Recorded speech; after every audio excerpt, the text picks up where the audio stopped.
On Saturday, the Ecuadorian presidential candidate Otto Sonnenholzner reported a shooting incident in front of the place where he was having breakfast with his family. In Guatemala, the Supreme Electoral Tribunal carries out drills for the second round of the 2023 general elections. And in Ghana, Ecowas agrees on a D-Day for possible military intervention to restore democracy in Niger.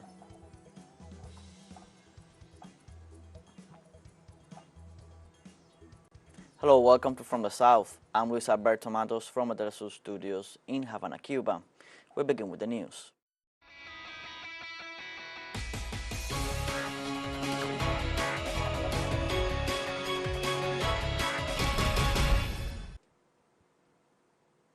On Saturday, the Ecuadorian presidential candidate Otto Sonnenholzner reported a shooting incident in front of the place where he was having breakfast with his family. A video shared on digital platforms shows the moment in which, while the candidate was taking pictures with supporters in a coffee shop, shots are heard and everyone throws themselves to the floor. This happened shortly after Mayor Francisco Tamaris of La Libertad municipality in the coastal province of Santa Elena denounced an attempted assassination attack with a shooting incident. Ecuador is suffering an insecurity crisis that the government attributes to disputes between criminal gangs for the control of drug trafficking, added to the assassinations of political leaders on the eve of the upcoming elections. Following the same line, we take this opportunity to present the profile of this candidate, Otto Sonnenholzner, who, according to the latest polls, is positioned in second place. Our correspondent, Elena Rodriguez, has the details from Ecuador. 40-year-old Otto Sonnenholzner is a businessman and radio broadcaster from Guayaquil. He was vice president of Ecuador between December 2018 and July 2020. At that moment, he was a new face on the political scene. Fue el vicepresidente de Lenin Moreno, que tiene escrito en la frente traidor. He was vice president of Lenin Moreno, who has traitor written on his forehead.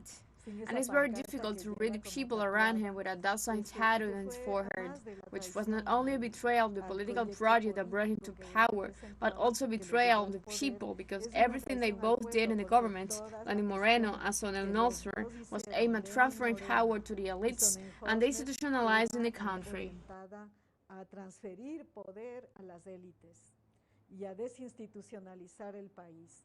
As vice president, he played a leading role during the COVID-19 pandemic, and when the country was at its most critical moment, he resigned his position.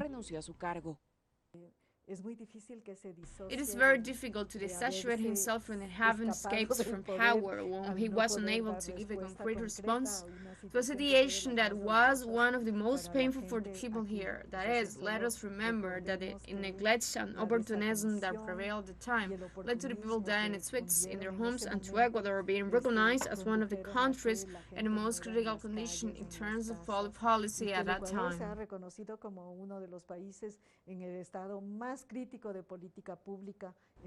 He's running for the presidency under the Let's Act coalition, which brings together the Suma and Advance parties. In his speech, he's careful not to pigeonhole himself on the left or on the right.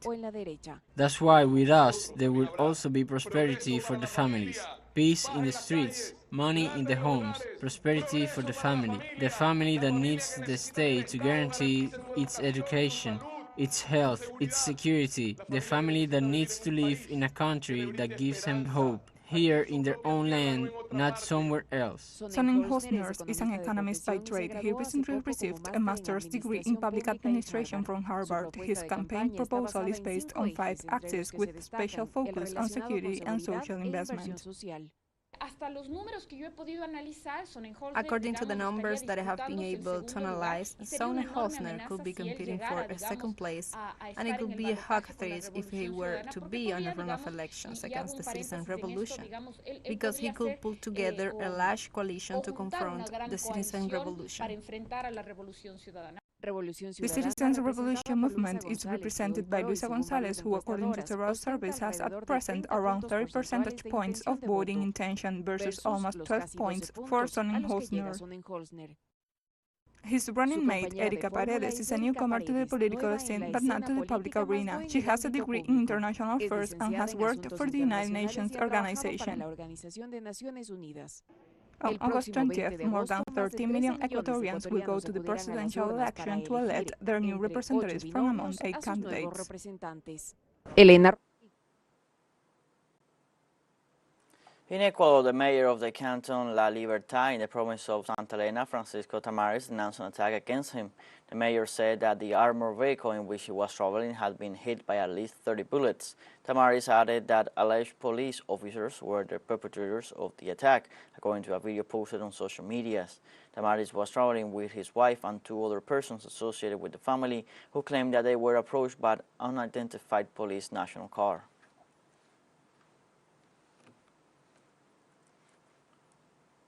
Ecuador's National Police arrested on Friday the father of Aka Negro Willie, head of the drug gang Los Tiguerones. In the early hours, the police official communication generated some confusion as they claimed that the arrested was the leader of the violent gang. Later on, the authority itself explained that father and son have the same name, but did not provide information about the cause of the man's arrest. In Esmeraldas, where they arrested him, there were several violent incidents after confirming the police procedure.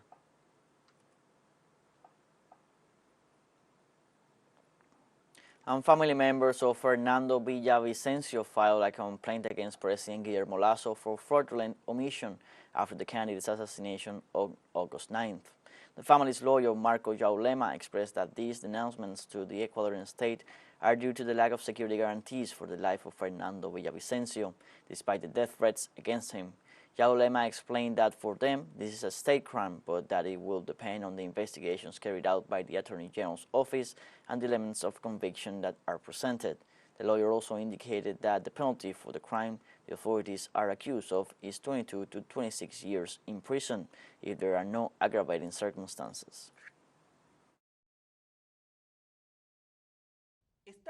We are denouncing the Ecuadorian state for the crime of murder, typified and punished in Article 140, paragraphs 9 and 10 of the Penal Code, but this is in accordance with Article 28 of the same legal body. That is to say, there was a fraudulent omission. Fernando Villavicencio was already threatened by the mafias. He was already threatened by the mafias and everyone knew it. The entire state knew it. There was absolutely no security. We are saying that the Ecuadorian state did not guarantee the life of a candidate for the presidency of the Republic. Let's take now a short break, but remember you can join us on TikTok at TeleSUR English, where you will find news in different formats, news updates, and much more. Other stories coming up. Stay with us.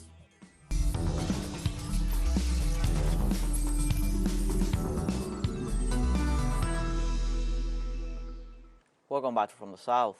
In Guatemala, the Supreme Electoral Tribunal carried out the simulation for the second round of the 2023 general elections. The drill seeks to establish if there are any failures or situations that need to be addressed and had the participation of more than 5,000 people distributed throughout the country and in some cities in the United States. Those involved carried out coordination, digitalization of information and other tasks related to the data transmission process. More than 9 million citizens are called to the polls on Sunday, August 20th. In El Salvador, the Supreme Electoral Tribunal declared inadmissible the request to reject the registration of President Nayib Bukele's candidacy for re-election. The TSC declared that since defects had been identified in the petitioner's claims, it should be declared inadmissible. In view of the rejection of their request, lawyers of the National Opposing Union pointed out that the magistrates of the tribunal have violated the Constitution of the Republic. They also detailed that they are going to appeal said resolution to the Salvadoran Electoral Tribunal and will file international complaints in case of being rejected again.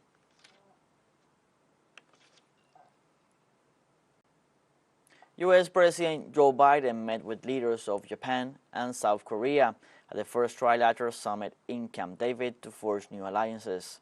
Biden received on Friday his South Korean counterpart Yoon Suk-yeol and the Japanese Prime Minister Fumio Kishida at the president's country's residence.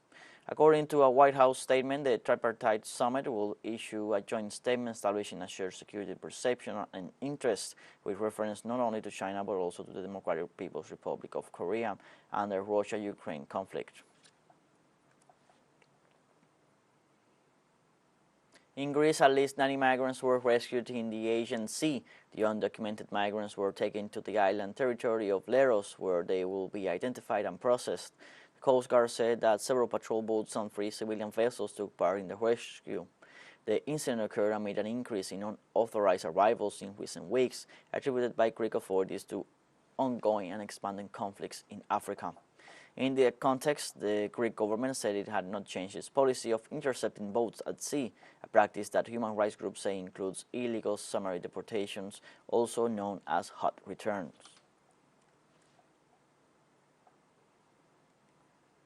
Russian President Vladimir Putin met with his Iranian counterpart Ibrahim Raisi to discuss the implementation of economic agreements between both nations. The Deputy Chief of Staff for Political Affairs to the Iranian President Mohammad Jamshidi said on his Twitter account that both presidents discussed via telephone the latest developments in the Caucasus region and the progress of economic agreements, particularly the international North-South transport corridor, among other key issues. Last May 17th, representatives of the two countries also signed an agreement to build the Rash-Chastara railway section to be built on Iranian soil. The section will be 170 kilometers long and will link the landlines of the North-South International Transport Corridor, which will increase the economic efficiency of the route across the Caspian Sea.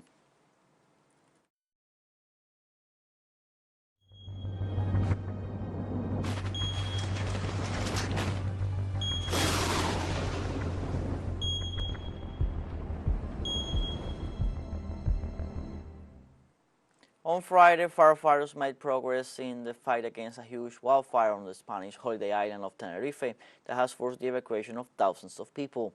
The fire, which broke out late on Tuesday, has been raging through a forested area with steep ravines in the northeastern part of the island, which is part of the Spanish archipelago that lies off the coast of northwestern Africa. The regional government of the archipelago said that about 450 firefighters and soldiers backed by 16 aircraft were battling the blaze, which has so far destroyed some 3,800 hectares. Officials said that the wildfire had advanced more slowly and predictably overnight, making it easier for crews to tackle the flames. The blaze broke out after the islands were hit by a heat wave that has left many areas tinder dry.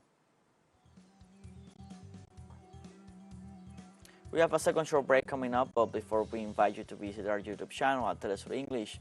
There you'll be able to rewatch our interviews, top stories, special broadcastings, and more. Hit the subscribe button and activate the notification bell to stay up to date on the world's most recent events. The final short break, don't go away.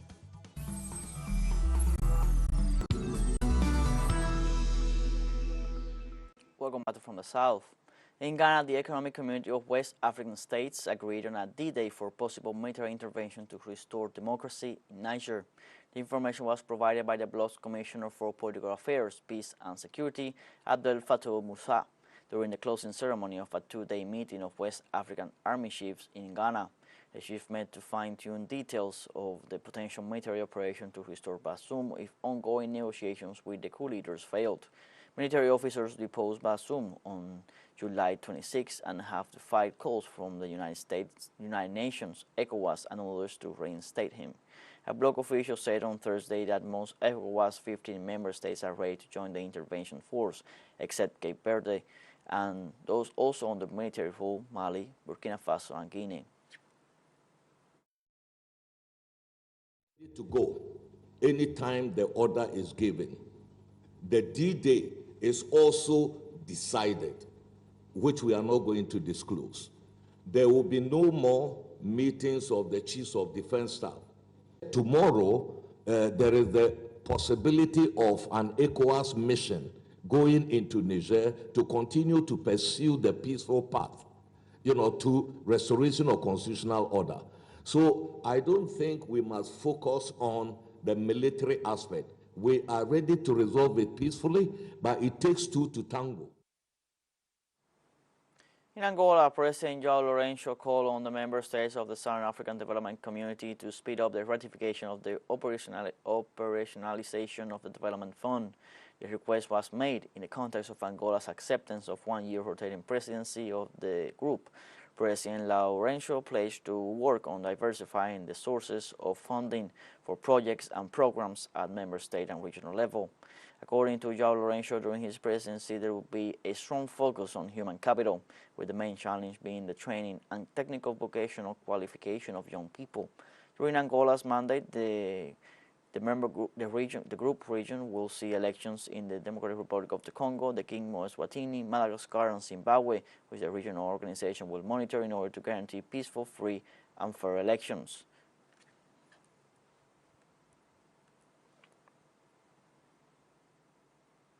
At least 28 civilians were killed earlier this week in Niger after violence reported in several southwestern villages. According to a senior official in the TeleSUR region where the violence took place, the incidents affected 4 departments and began at dusk on August 15 and ended in the middle of the day on August 16.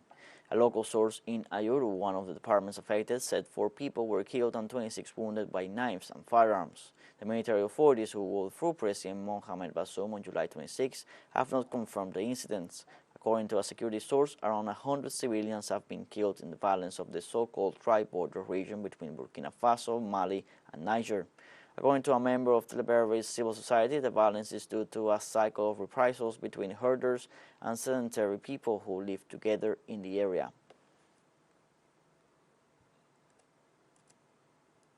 In India, the G20 health ministers meeting was held in the capital of the state of Gujarat. India's Minister of Health and Family Welfare, Mansukh Mandaviya, announced the completion of the talks and the adoption of a final document of the meeting. In turn, the senior official noted that except for a geopolitical paragraph on Ukraine, consensus was reached on the rest of the document. In addition, the officials discussed the health challenges that the world is facing nowadays and the equitable access to medical remedies as a fundamental right.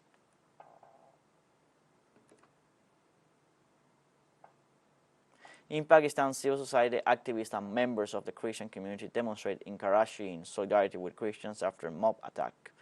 More than 80 Christian homes and 19 churches were vandalized when a Muslim mob rampaged through the streets of an alleged blasphemy. Christian groups held a series of protests throughout the country, calling for greater protection. The provincial government announced an investigation into the events. The Human Rights Commission of Pakistan stated that the number and scale of attacks appear to have increased in recent years. We hope that through this protest, the government must realize that this issue must be dealt with sternly, and those who committed destruction must be brought to justice. We have come to the end of this news brief. You can find these and many other stories on our website, telesurenglish.net. Also join us on social media, Facebook, Twitter, Instagram, Telegram, and TikTok.